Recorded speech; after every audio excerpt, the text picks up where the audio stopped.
அனைவருக்கும் வணக்கம்.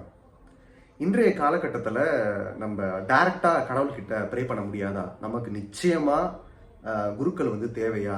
திருப்பலி நிறைவேற்றுவதற்கும் இந்த பக்தி சார்ந்த காரியங்களில் ஈடுபடுவதற்கும் நம்மளுக்கு குருக்களுடைய தேவை இருக்கிறதா இன்னும் அப்படின்ற ஒரு கேள்வி பல வகையில் எழுப்பப்பட்டுக்கிட்டு இருக்கு. குருத்துவத்தினுடைய மேன்மையை குலைக்கக்கூடிய வகையில் குருத்துவத்திற்கு எதிரான பல கருத்துக்களும் நிலவிக்கிட்டு இருக்கு. குருத்துவம் அவசியமா? அது பைபிள் அடிப்படையில் என்ன சொல்லப்படுது? பழைய ஏற்பாட்டில் குருத்துவம் எப்படி இருந்தது, புதிய ஏற்பாட்டில் குருத்துவத்தை பற்றி என்ன ஒரு பார்வை இருக்குது, இயேசு கிறிஸ்து குருத்துவத்தை உருவாக்கினாரா அப்படின்றதுக்கான கேள்விகள் அனைத்திற்குமே இந்த ஒரு வீடியோவில் நம்ம பதிலை பார்ப்போம். என்னோட பேர் பிரிட்டோ. வாங்க வீடியோக்குள்ளே போகலாம். பழைய ஏற்பாட்டில் லேவியர்கள் திருப்பணி செஞ்சுக்கிட்டு இருந்தாங்க.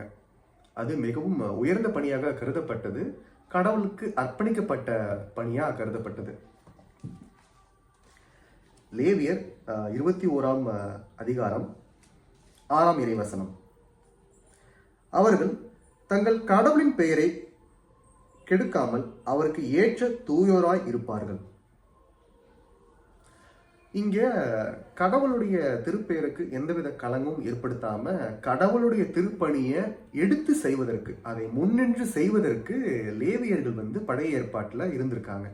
அவர்கள் பலி செலுத்துவது, மக்களை இறை வழியில் நடக்க செய்வது மற்றும் கோயில் பணிகளில் ஈடுபாடுடன் செயல்படுவது, இது போன்ற காரியங்களில் தங்களையே ஈடுபடுத்தி கொண்டார்கள் லேவியர்கள். ஆனால் அவர்கள் செலுத்தக்கூடிய பலியானது வெறும் மனிதர்கள் இறைவனுக்கு செலுத்தக்கூடிய ஒரு பலியாக இருக்கும். அது ஒரு முழுமையான பலியாக இருக்குமா அப்படின்றது ஒரு மிகப்பெரிய கேள்விதான். லேவியர்கள் கடவுளுக்கும் மனிதனுக்கும் இடையே நடுவர்களாக செயல்பட்டார்கள். இதுதான் பழைய ஏற்பாட்டில் நம்ம பார்க்குறோம்.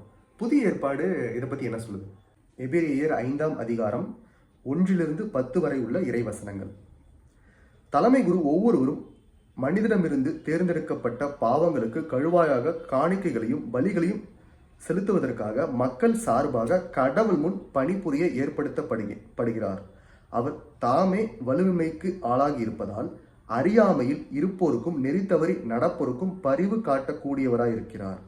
அவர் மக்களுடைய பாவத்திற்கு கழுவாயாக பலி செலுத்துவது போல தம் வலுவின்மையின் பொருட்டு தமக்காகவும் பலி செலுத்த கடமைப்பட்டிருக்கிறார். மேலும் யாரும் இம்மதிப்புக்குரிய பணியை தாமே தேர்ந்தெடுத்துக் கொள்வதில்லை. ஆரோனுக்கு வந்தது போன்று கடவுளிடமிருந்தே அழைப்பு வர வேண்டும்.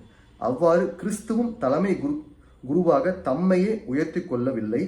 நீர் என் மைந்தர், இன்று நான் உம்மை பெற்றெடுத்தேன் என்று அவரிடம் கூறியவரே இந்த மேன்மையை அவருக்கு அளித்தார். இவ்வாறு மற்றொரிடத்தில் மெல்கிசதேக்கின் முறைப்படி நீர் என்றென்றும் குருவே என்று கூறப்பட்டுள்ளது. அவர் இவ்வுலகில் வாழ்ந்த காலத்தில் தம்மை சாவிலிருந்து காப்பாற்ற வல்லவரை நோக்கி உரத்த குரலில் எழுப்பி கண்ணீர் சிந்தி மஞ்சாடி வேண்டினார். அவர் கொண்டிருந்த இறை பற்றி கலந்த அச்சத்தை முன்னிட்டு கடவுள் அவருக்கு செவி சாய்த்தார். அவர் இறைமகனாயிருந்தும் துன்பங்கள் வழியே கீழ்ப்படிதலை கற்றுக்கொண்டார். அவர் நிலை உள்ளவராக தமக்கு கீழ்ப்படிவோர் அனைவரும் என்றென்றும் மீட்படைய காரணமானவர். மெல்கிசதேக்கின் முறைப்படி வந்த தலைமை குரு என்று கடவுள் அவருக்கு பெயர் சூட்டினார்.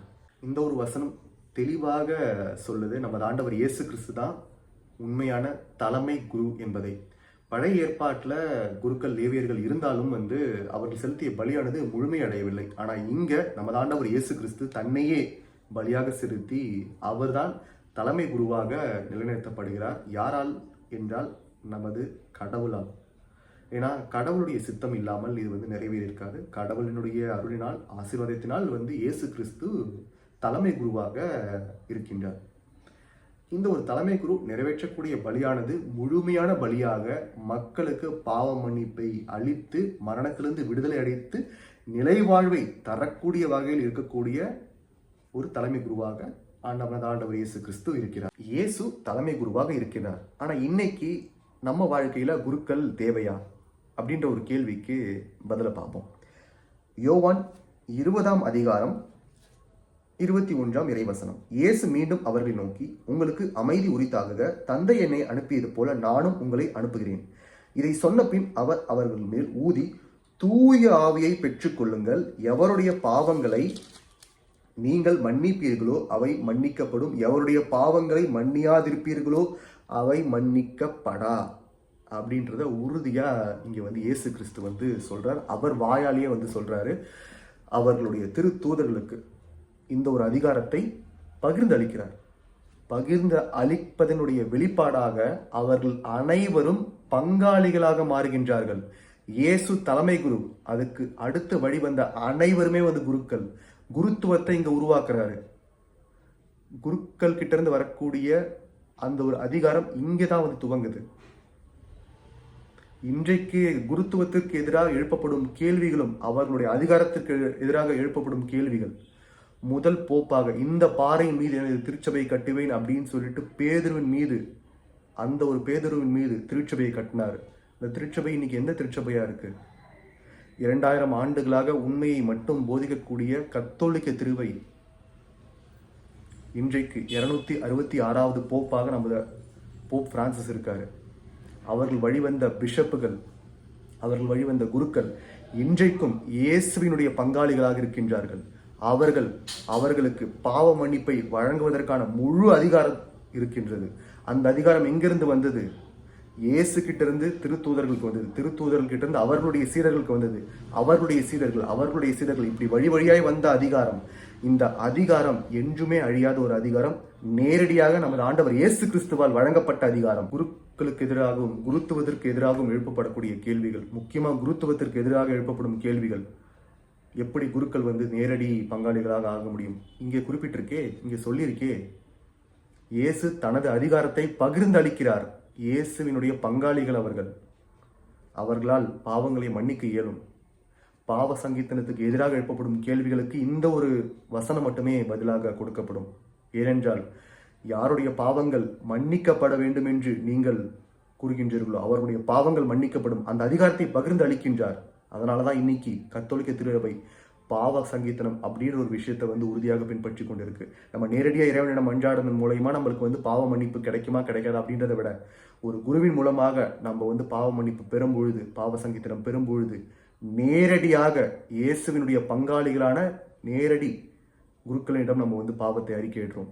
அவர்களுக்கு நமது பாவங்களை மன்னித்து நிலைவாழ்வை பரிசாக பெற்றுக்கொள்வதற்கான வழியை ஏற்படுத்தி தருவதற்கான முழு அதிகாரம் அவர்களுக்கு இருக்கிறது.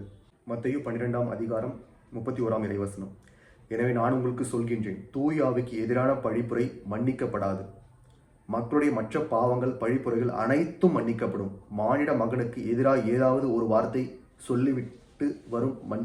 சொல்லிவிட்டவரும் மன்னிக்கப்படுவர். ஆனால் தூய ஆவிக்கு எதிராக பேசுவோர் இம்மையிலும் மறுமையிலும் மன்னிப்பு பெற மாட்டார்.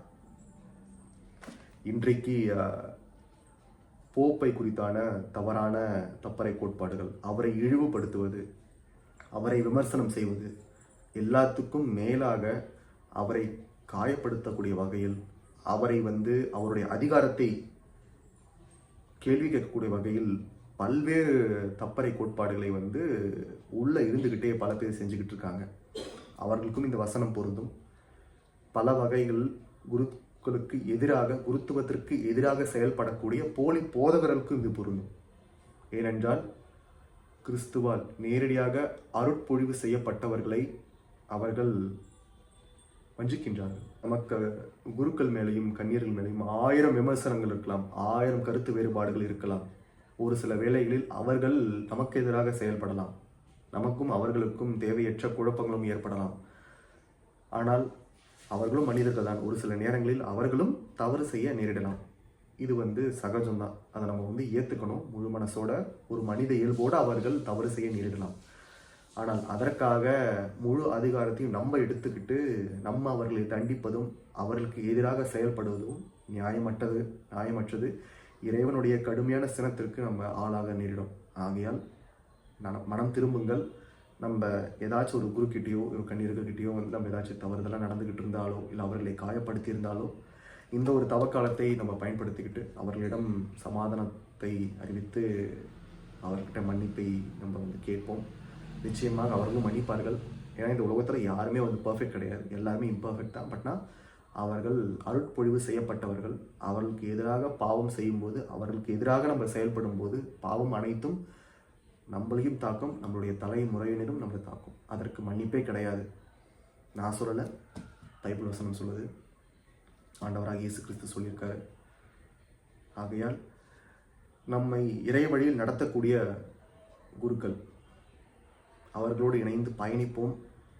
பல கருத்து வேறுபாடுகள் இருந்தாலும் நம்ம ஒற்றுமையுடன் செயல்படுவதை இறைவன் விரும்புகின்றார். நிச்சயமாக இறைவனோடு நம்ம செயல்படும் போது அனைத்துமே நன்றாக அமையும். ஸோ அதை நம்ம புரிஞ்சுப்போம். இந்த தவக்காலத்தில் ஒற்றுமையுடன் செயல்படுவோம். கிறிஸ்துவின் நாமம் இன்றும் என்றும் போற்றப் பெறுவதாக. ஆமென்.